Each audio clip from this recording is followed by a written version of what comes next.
Good morning, everybody, and welcome to today's edition of Success Life Live. My name is Reid.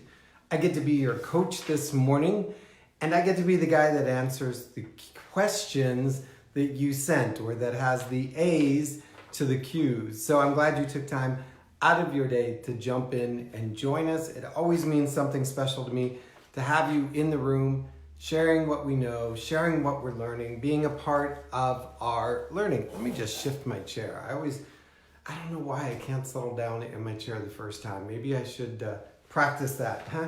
But anyhow, good morning, everybody, and good to have you here in Success Life Live. When you step in the room, do me a favor and say hello, how to do, give a shout out, whatever it is. Good morning, Miss Elizabeth. Great to have you in the room. Loved what you posted late last night. Y'all go check her out. Q&A Wednesday. So if you have a question or just curious about a thought or an idea that we've shared here through Success Life Live, whether in the newsletter or over on the podcast or on the live, shoot me a question. I love questions. Questions are feedback. And it was funny, I was talking to somebody yesterday and I said, feedback, like feed it back to me in a way that I can see it, understand it, and grow from it. Good morning, Sylvia.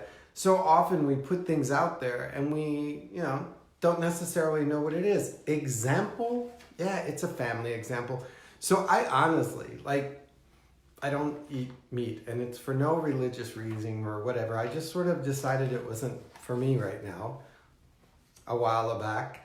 And so when I'm cooking, I'm often not tasting what I'm cooking because, it contains meat, has meat, part of meat. And so when I put it on the table, I don't know exactly what it looks like. I know what I want it to taste like. I don't know what I want it to smell like and feel like, and the whole experience for the diner, but I often don't know. And so they have to sort of give me that feedback as they're feeding, so to speak. And so I always think of that feedback as tell me, feed it back to me so that I can feed it back to you and we can both grow. I'm never afraid of feedback. So some of the questions are in the feedback lane. Some of the questions are just questions. And so the three questions that I'm hopefully going to be able to get through for you today are vision board question. Somebody asked me what I think of vision boards or what I believe about vision boards. One is about helping your kids prepare for back to school. I think that one comes because I've been talking about a lot. And then writing a book, or book writing was the other one. So we're going to jump in and get the Q&A started and on our way. Good morning. I think I saw somebody else sneak in and then I didn't see him again. So make sure you give a hello and a howdy do, because I don't always get to see you when Facebook starts up. So first question was vision boards. Do I have one? You talk a lot like you don't like them. When I say I'm neutral on vision boards, I think they're a great tool for coaching. I think they're a great tool for getting somebody out of their current thinking and into a new belief system.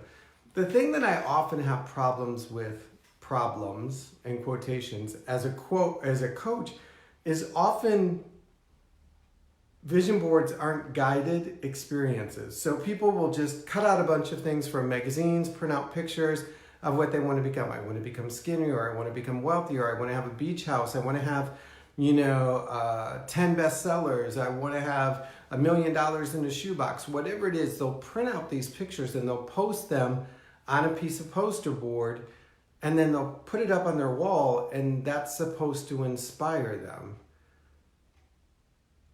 Goals need timelines. Goals need actionable steps. And so vision boarding on its own leaves you sort of half finished. It's like baking or putting all the ingredients in a cake pan, but not putting it in the oven. It's never going to become a cake.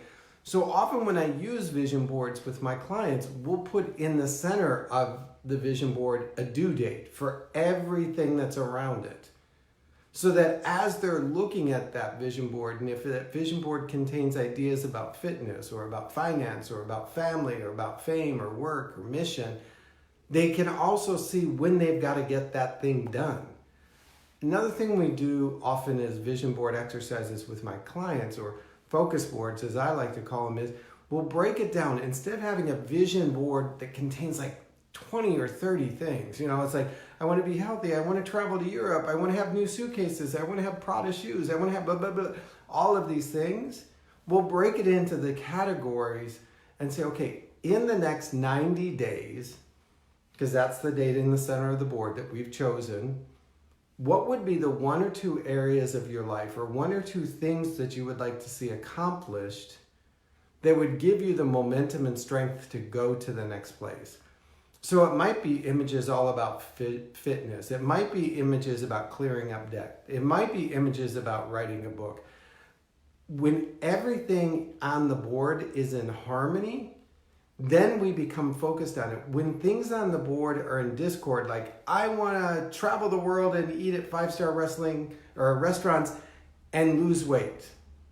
It's like, okay, I'm looking at this and my unconscious conscious is trying to figure out which is a priority, losing weight or eating at fancy restaurants. You told me, you vision board, that you want to grow your business and save money, and I'm trying to figure out which is the priority right now in our goals.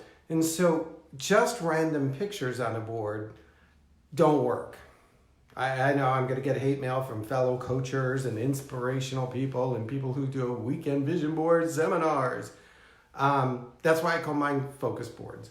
The other thing is, often you'll walk out of one of those weekend vision board seminar events, or I know people that have vision board parties, like old Tupperware parties, and there's no follow through, there's no action, there's no what to do next. Like, great, you now have a vision of this, but you have no tools to accomplish it. So instead of it becoming something that inspires you, it becomes something that frustrates you. So when you hear me sort of like knock vision boards or talk about vision boards, and maybe I'm not the most gung-ho guy about vision boards, or I share my vision boards, it's really because for me and the way that I coach and the things that I coach my clients about, which is accountability, habit changing behaviors, and success, vision boards just by themselves, or traditional vision boards as everybody calls them, don't do it. They're not a tool that I found effective. It's like with some people, dieting is not the solution to weight loss. Exercise is, whereas with other people, you have to focus on dieting in order to allow them to have the mobility to go into exercise. Good morning, Elle. Good to have you. Vision boards, as they stand, where you cut out a bunch of pictures from a magazine, stick it on a board and say, someday I'm going to have this. Someday I want these things. I'm calling these things into existence. I'm visualizing these things happening. They can be tuned in, and that's why I call them focus boards. You can't have competing ideas on a vision board and expect your unconscious mind to figure it out, or the universe to figure it out when you say you want one thing and another thing, and the two things don't exist or can't occur in the same moment. So again, if you want to do a focus board exercise for yourself and for your family or for your clients, I always say, 1, pick a date that you want everything on that board to at least occur. Put that date in the center. Try and keep it simple. 30 days, 90 days, 6 months, January 1st, whatever it is. Then pick 1 or 2 areas that you want to focus on creating a change in your life, and put only those 1 or 2 areas on the board. And then when the board is there finished, look at it and say, okay, I'm working on finance and fitness. What are the next action steps that I need to begin to take to realize what I have put on that board? In order for that to happen and to be brought into my existence, what is the next actions that I need to begin to take? And so that now when I look at that board and I see that, there may be a fitness goal, I'm like, okay, I remember I've got a due date of January 1st, 15 pounds. One of the things my coach and I talked about in order to achieve that vision is, now let me get into action. All right, so hope that covers the vision board question. Hope you found it of value. Like I said, I don't necessarily mean to dog vision boards. any tool in the right hand can create a masterpiece. Any tool in a fool's hand will just create confusion. And that's what I think sometimes vision boards do. Number 2 question was how to prepare my kids, or how am I preparing my kids for back to school?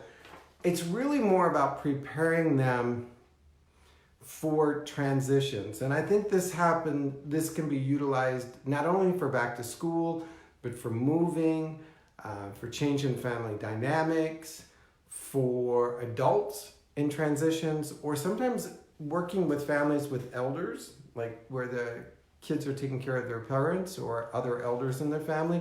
There's transition points. So one of the things and how this came about. So how this came about might be useful. As some of you might know, I have been a foster parent or been involved in foster agencies and child at risk and cares and all of that. Like, I couldn't even give myself a title because it's been 20 plus years. It's now probably closer to 30 years. And so there was a lot of transitions that had to occur in kids' lives. Into homes, out of homes, into group homes, out of group homes, separation from parents, reunification with family or relatives or parents. And so I noticed that it was in that transition period, in that, that middle empty space, that kids would fail most, that the system and the process wasn't so well defined that the kids would end up losing ground and losing success. We would have kids that were in a foster parent home situation for 2 or 3 years, and it was harmonious and everything was good and everything was great, and the parents decided they were ready to adopt. And when we started moving into the transition of adoption, the kid would blow up and react and lose the adoption placement sometimes, or that we were doing family coaching and family counseling and the kid was almost ready to transition back home, and because they hadn't learned how to handle transitions, it all blew up. So this list or these ideas came in part from watching that process and managing that process a couple hundred times. So the first one was talk about the positive benefits. Now, I have to be cautionary about talking about the positive benefits and getting excited about the positive benefits, because I have to remember that they're still attached or may still be attached to the past. And by celebrating something that's going to occur in the future, they may not be ready to let go of it at the same rate or same level I am. So when I talk to kids about transitioning, or my kids about transition, I'll talk in a very neutral sense about the positive benefits, like, wow, this opportunity is going to let you have this experience. This is going to help you do this. Man, one of the things that I could see this being good for is, so, you got to be cautious about the positive benefits, overselling the positive, because they may still be attached to a negative situation, but it's their comfort zone. So I'll slowly drop ideas in about positive benefits, like, wow, I think the new school has a track club and you run track really well. So that would be kind of cool to be in a school that honors something that you do. Wow, I think one of the benefits of you doing this or going to school or being involved in this, it will give you the opportunity to show people what you can accomplish. So the first one is really talk about the positive benefits. The second one is acknowledge the fears. You got to acknowledge the fear. You can't be like selling the good without acknowledging the bad. So I often say, yeah, I know when I go through change, it's sometimes scary, and I don't like the uncertainty and the confusion, and I don't always know what to say and what to do when I'm in those situations. And I'll talk about the fears that I've had in transitioning, and I'll open it up often by saying, did any of that sound like what you're going through? Like, does any of that sound familiar? I can't say, what are you afraid of? Because they're not necessarily sure what they're afraid of. They've just got this anxiety and sweat beads on their forehead, but they can't identify it. They haven't learned to express it. They don't know the language behind it. And so as the adult that's helping people transition, I've got to tell them what my fears and doubts were when I went through it. One, because it's modeling that we can survive it, but two, it helps them identify those feelings that they can then begin to express. So I'll acknowledge the fear. One of the things, new situations make me so nervous because I don't know like where to sit when I go in a room, or who I'm supposed to talk to, or where the bathrooms are if I have to go to the bathroom and nobody's shown me. Does any of that kind of feel like what you're feeling? And often I'll be off track, but it will at least let them go, no, but I don't know if they're going to have food for us. I bet we could look it up. I bet we could pack a snack. Well, have you been in an experience like that where they did have food, where they didn't have food? How did you solve it? Get it? Number 3 on my list of ideas is always talk about what's going to change, but also talk about what's going to be the same. So often when kids are transitioning or going back to school, your teacher's going to say change, but you're going to be in the same building. Your lunchtime's going to change, but you're going to be in the same cafeteria with the same things. So when you're helping kids transition, whether it's back to school or through other situations, and sometimes adults in elder care, explaining what's gonna change, but also what's gonna stay the same is critical. Because then in that sameness, they can be like, oh, good, because I really liked the lunch lady and she made good food. Well, the lunch lady may change, but I'm sure they're gonna have the same food. Give them points that they know are going to stay the same so that they can sort of connect the unknown dots and the known dots and fill in the picture. So when I work with kids in care, I'll often say, well, you may change where you live, but I'll still be involved in meeting with you every Wednesday, or you'll still have access to the Boys and Girls Club, even though you're going to be at a different school. I'll try and find out what's going to change and what's going to be the same, and then give them those guidance points so they can feel comfortable. Use quiet reminders about the transition. So for kids back to school, it could be a countdown calendar. It could be the school supplies that you went out and bought, sitting in a visual place where they can see them every day, or the new backpack, or school clothes more visual. Use quiet reminders, little visual clues around their world that say, remember, we talked about this and this is coming, so that when they pass it, they're like, oh yeah, that's my new school backpack. It's going to be at the same school, but my teacher's going to change, and me going there is going to be a good thing because I get to learn new things. And so those visual clues laying around, those quiet clues as I call them, help them start to, like, as they pass through it, as they see it, go, oh yeah, I remember everything Eric told me. I remember everything Dad told me. I'm quietly processing it without being in that confrontational adult world kind of thing. So quiet reminders like calendars and backpacks and school supplies or school uniforms, or with kids in transition, sometimes it's suitcase, sometimes it's pictures of the family that they're going to. Sometimes it's t-shirts or sweatshirts if they're switching schools that they can put on and be like, oh yeah, I'm going to soon be a Falcon instead of a Warrior. With adults, it's the same idea. It's like, okay, we talked about moving to this and we're doing that. The quiet reminders are really little things that sit in the background that they walk past and go, oh yeah, we talked about that. I'm ready for it. For us this weekend, we're celebrating the ending. So I have in my notes, celebrate the ending as well as the start. The two can't overlap. We try and do it, but it seems to work best is celebrate the ending like, yay, it's our last day of summer and we're going to do something special and we're going to have all these things and we're going to have all these events. Celebrate the ending, period. Then when the start starts, celebrate the start. Don't celebrate the transition. Celebrate the ending. Make it a happy and successful and positive ending. I learned this mainly from kids in care because not all endings in their past have been acknowledged. You wake up in the middle of the night and you're being moved across town to a foster care, a group home, things like that, or elder care when they get sick. Next thing they know, they're in a nursing home and then da-da-da-da. So not all endings ended well, so I teach kids and I teach my kids how to celebrate good, positive endings. We reflect on what happened. We talk about the experience. What did we learn? What did we grow? What did we experience? Blah, blah, blah. How was that good? Man, we accomplished that. Celebrate the endings And then when the start starts, celebrate the start of something new. Good morning, Aunt Deb. Everybody take a moment and send Aunt Deb happy, healing, positive energy. She got laid up. We need her up and dancing. So send that energy. But celebrate the ending, pause, wait for the beginning, celebrate the beginning.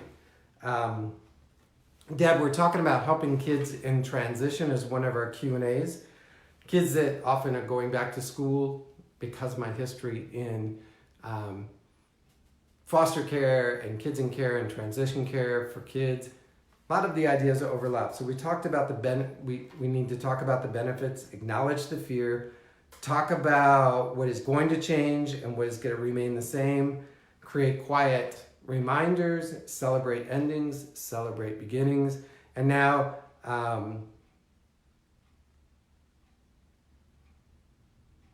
and then one of the notes I have, sorry, I can't even read my handwriting, give them control about what's about to happen.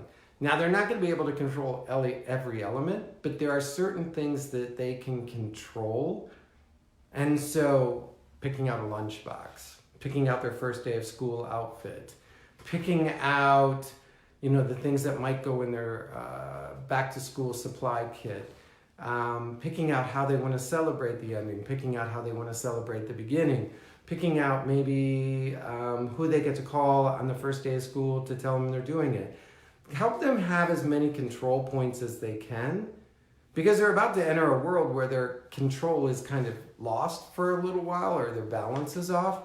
So allowing them to know, like, what do you want to have for dinner after school on your first night? Like, what should we have for first night of school dinner? And as some of you know, I'll often make ridiculous celebration points, like, yeah, this is the first time I get to kiss you as a fourth grader. Yay, this is the first time you came off the bus. But also the same way as, how do you want to pack your snack for the first? Give them little control points. They need it. It gives them comfort, gives them security, lets them know that they have power over their universe in a time when their universe is about to get knocked out. And then one of the things that we're doing actually tomorrow morning is walking them through as many of the things that we can before they occur. So we're going to get up at the regular school time. We're going to load up the family van at the regular bus load up time. We're going to drive to the school. We're going to get out of this van.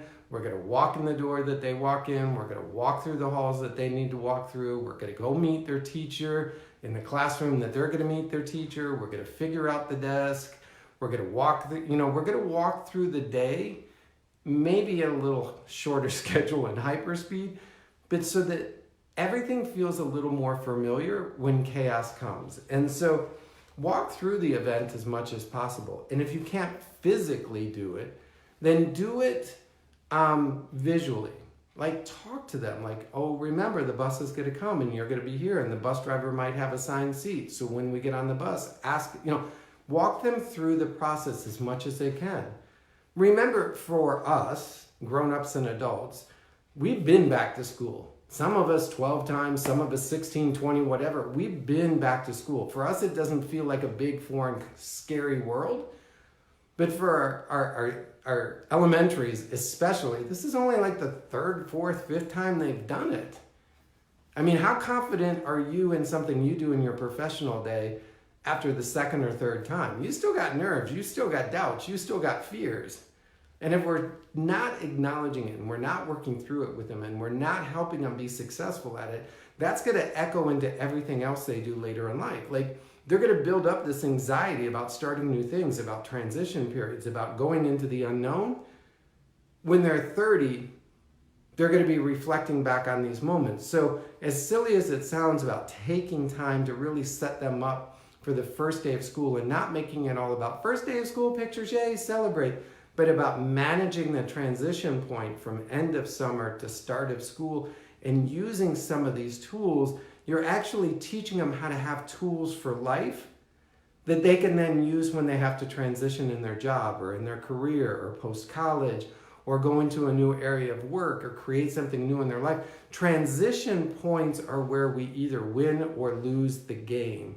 And so for my kids, because of my history in working with foster and adoptive and service kids, I realized how critical transition points are.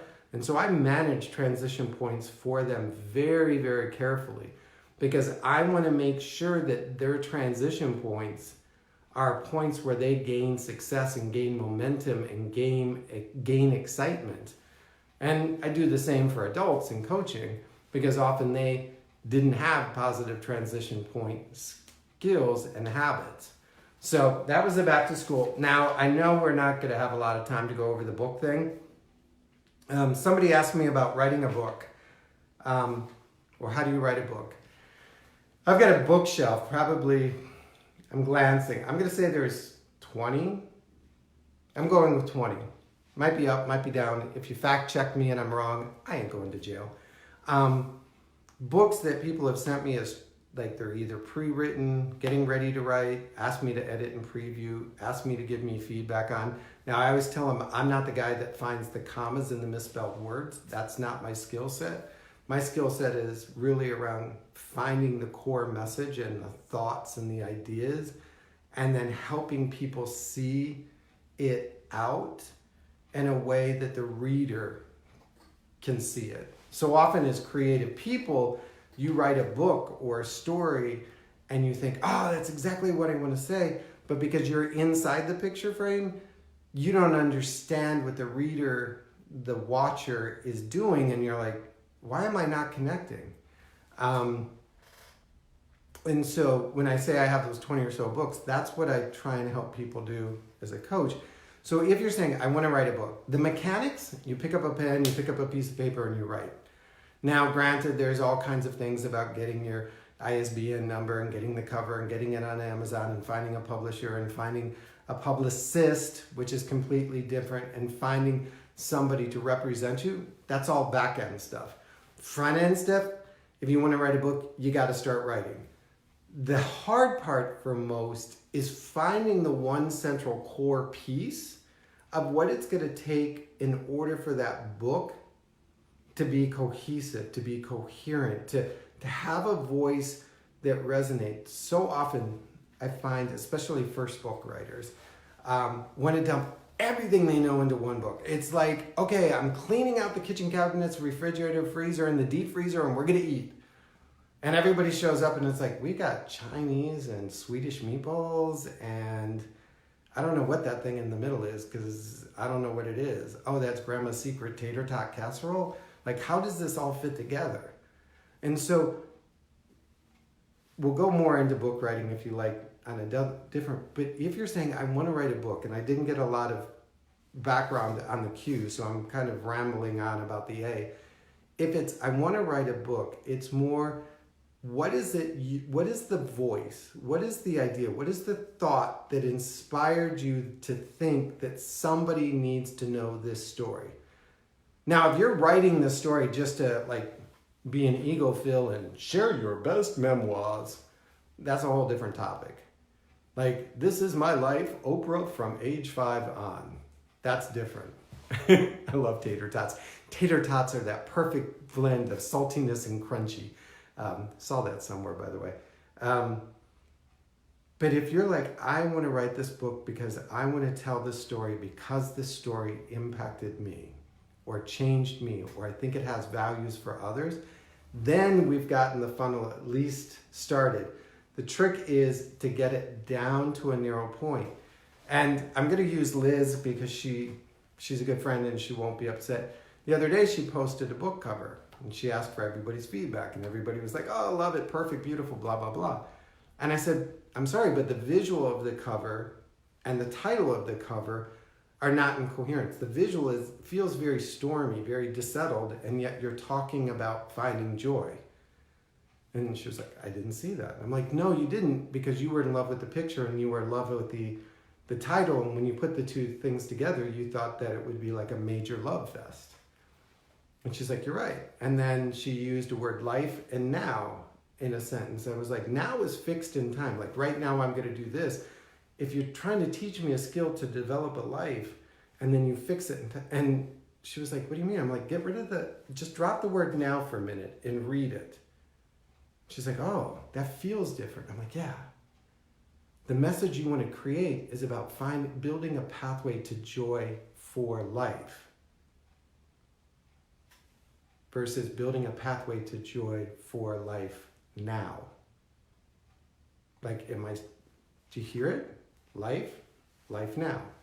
And so often that's what I spend a lot of time sort of helping people do, is because your message, though it impacted your life, it set something afire in you. It created a transition, a moment, a gift, an igniting energy in you, is not going to translate to the reader, to the viewer, to the watcher, whatever it is, the screenplay versus the book, unless you can do it in a way that you eliminate some things and you focus in on other things, that you force me down the path that you went.